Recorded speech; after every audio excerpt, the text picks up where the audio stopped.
Ẹ kú dédé àsìkò yìí gbogbo ẹ̀yin olólùfẹ́ Ultimate Folks TV.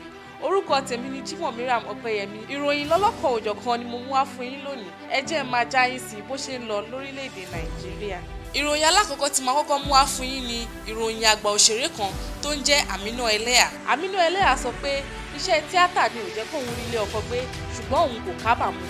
Àgbà òṣèrébìnrin Adébùkọ́lá Mọ́sọ́ba tí gbogbo èèyàn mọ̀ sí Amina Eleha ó sọ pé iṣẹ́ tíátà di kò jẹ́ kóun rí ilé ọkọ gbé.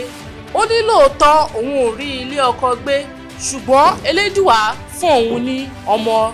Amina Eleha tún sọ pé àwọn ọkùnrin máa ń ṣe ìlérí fún òun wípé àwọn máa fẹ́ òun tóun bá lè fi iṣẹ́ tíátà sílẹ̀ ṣùgbọ́n irọ́ ni ọ̀pọ̀ wọn ń pa, wọn ò ṣetán láti fi ṣaya. Ó tẹ̀síwájú nínú ọ̀rọ̀ rẹ̀, ó ní pé èèyàn kan bú òun wípé ológo àtijọ́ lòun àmọ́ òun dúpẹ́ fọ́lọ́run pé Ọlọ́run ṣíwèé ìrántí kan òun.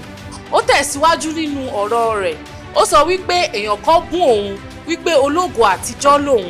Ó ní òun dúpẹ́ wípé Ọlọ́run ti ṣí ìwé ìrántí kan òun padà. Lẹ́yìn tí àwọn ẹlẹ́nu ìbàjẹ́ sọ̀rọ̀ tán ni Kúnlé Afọ́d wá mi wá sílé.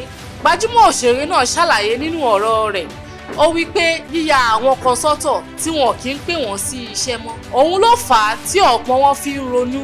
Ìrònú ló fa àìsàn rọpárọsẹ̀ fún ọ̀pọ̀ wọn. Amina Eleha kò ṣàìsọ pàtàkì ìwé kíkà lẹ́nu iṣẹ́ tíátà. Ó sọ wípé ìwé 10 tóun kà ó wúlò fún òun gidi gan lẹ́nu iṣẹ́ eré tó ń ṣe. Ó wá rọ àwọn ọ̀dọ́ tí wọ́n ń ṣiṣẹ́ tíátà pé kí wọ́n ní ìtẹríba fún àwọn àgbàlagbà torí kò sí bí ọmọdé ṣe máa láṣọ bí àgbà kò lè lákìísà bí àwọn àgbàlagbà.